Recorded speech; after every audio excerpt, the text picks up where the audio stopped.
संकट कटे मिटे सब पीड़ा, जो सुमरे हनुमत बलवीरा। अर्थात कि आपके और हमारे जीवन में संकट किसी भी प्रकार का क्यों ना हो, अगर आप हनुमान जी का ध्यान करते हैं तो संकट और पीड़ाएं दोनों ही नष्ट हो जाती हैं और आपके शरीर में एक अद्भुत शक्ति का संचार होने लगता है। और ये अद्भुत शक्ति आपके शरीर के इन सारी विपत्तियों का प्रतिरोधक बना देती है, या यूं कह ले सुरक्षा कवच।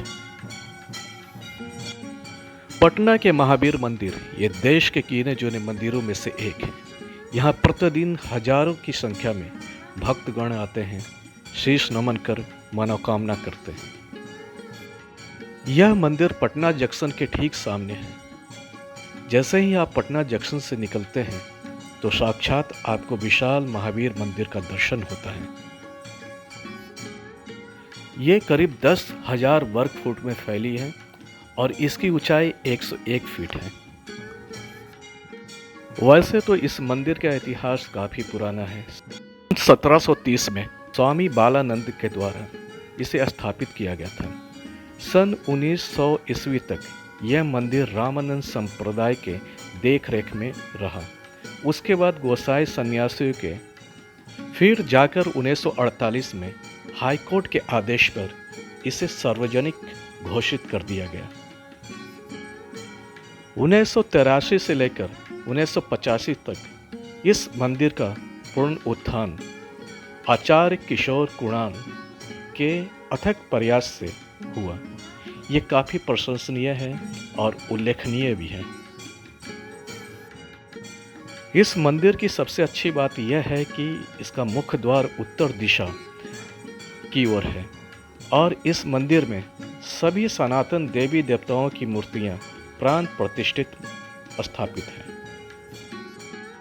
पुराने लोग ये बताते हैं कि इस मंदिर में पूजा पाठ कराने मीठापुर के झूनल पंडित आया करते थे। तब यह मंदिर भव्य नहीं था। पटना स्टेशन पर उस समय यात्रियों के आने जाने के लिए बैलगाड़ियों का साधन हुआ करता था। स्टेशन जाने का कच्चा रास्ता हुआ करता था। रास्ते से गुजरने वाली बैलगाड़ियां के चंदे से महावीर मंदिर का निर्माण किया गया है। उनके चंदे से ही एक एक ईंटें खरीदी जाती थी और फिर मंदिर में लगाया जाता था।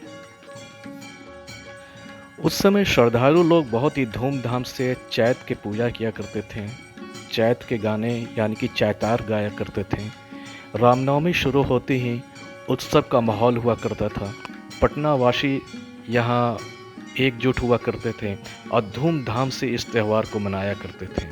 मंदिर के पास लोहे का एक गेट हुआ करता था और रात होते ही इस गेट को बंद कर दिया जाता था ताकि स्टेशन की ओर जाने वाले लोग ना जा सकें, क्योंकि उस ज़माने में रात को ट्रेनें नहीं चलती थी।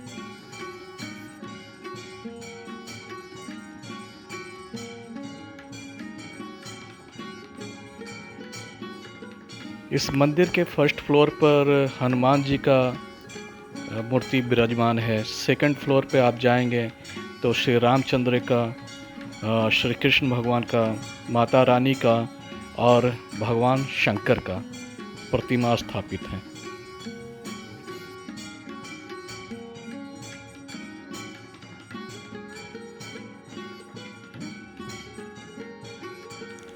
इस मंदिर में एक खास विशेषता और यह है कि इसके ऊपरी जो छत है उन सभी छत पे पेंटिंग्स बनी हुई है रामायण से रिलेटेड, और ये फ्रेस्को इसे बोलते हैं, जो कि अब समय के अनुसार ये पेंटिंग थोड़ी ख़राब हो गई है, लेकिन इसकी ज़रूरत है रिटच करने का। जब आप वहाँ जाएंगे तो ये पूरे पेंटिंग्स आपको देखने को मिलेंगे। मुझे मंदिर कमेटी पर पूर्ण विश्वास है कि ये इस पेंटिंग को फिर से विस्थापित करेंगे, फिर से इसे निर्माण करवाएंगे और फिर से निर्माण कराने की ज़रूरत नहीं है, इसे पुनः रिटच करवाने की ज़रूरत है। यह मंदिर एक भीड़ भाड़ एरिया में है, लेकिन फिर भी यहाँ आने के बाद एक बहुत ही सुख की अनुभूति होती है। यहाँ हर मनोकामना पूर्ण होते हैं। यहाँ प्रत्येक वर्ष लाखों की संख्या में श्रद्धालु आते हैं ये जो आप देख रहे हैं यह प्राचीनतम मंदिर का मात्र अवशेष है। पहला जो मंदिर था बिल्कुल यहीं पर स्थापित था और जो भी भक्तगण आते हैं तो सबसे पहले पूजा या सबसे पहले नतमस्तक यहीं होते हैं। इस मंदिर का सबसे ख़ास बात यह है कि हनुमान जी की 2 प्रतिमा एक साथ स्थापित है। पूरे विश्व में यह प्रथम युग्म प्रतिमा है। पहली प्रतिमा है परित्राणाय साधूनाम, जिसका अर्थ है अच्छे व्यक्तियों की सुरक्षा के लिए, और दूसरी विनाशाय च दुष्टकृताम, जिसका अर्थ है दुष्ट व्यक्तियों की बुराई दूर करना। वैसे तो हर दिन यहाँ लोग आते हैं, लेकिन मंगलवार को विशेष भीड़ रहती है और रामनवमी का उत्सव तो देखने में ही बनता है। नैवेद्यम भी यहाँ की विशेषता है, जिसे तिरुपति और आंध्र प्रदेश के विशेषज्ञों द्वारा तैयार किया जाता है। संस्कृत में नैवेद्यम का अर्थ होता है देवता के समक्ष खास सामग्री अर्पित करना।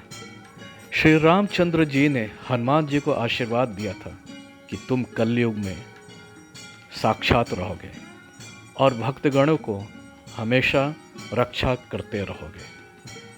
अगर आप पटना आते हैं तो एक बार हनुमान जी का दर्शन जरूर करें। आपके सारे कष्ट दूर हो जाएंगे, आपकी सारी मनोकामना पूर्ण हो जाएगी। वो हम हनुमान चालीसा पढ़ते हैं तो उसके अर्थ जानना अति आवश्यक है। श्री गुरु चरण सरोज रज, निज मन मुकुर सुधारी, वर्णो रघुवर विमल जसो, दो दायको फलचारी, बुद्धिहीन तन जान के, सुमरो पवन कुमार, बल बुद्धि विद्या देव मोहि, हरहु कलेश विकार। अर्थ, इस पंक्तियों में राम भक्त हनुमान कहते हैं कि चरण कमलों की धूल से अपने मन रूपी दर्पण को स्वच्छ कर श्री रामचंद्र के दोष रहित जस का वर्णन करता हूँ, जो धर्म, अर्थ, काम और मोक्ष रूपी 4 फलों देते हैं।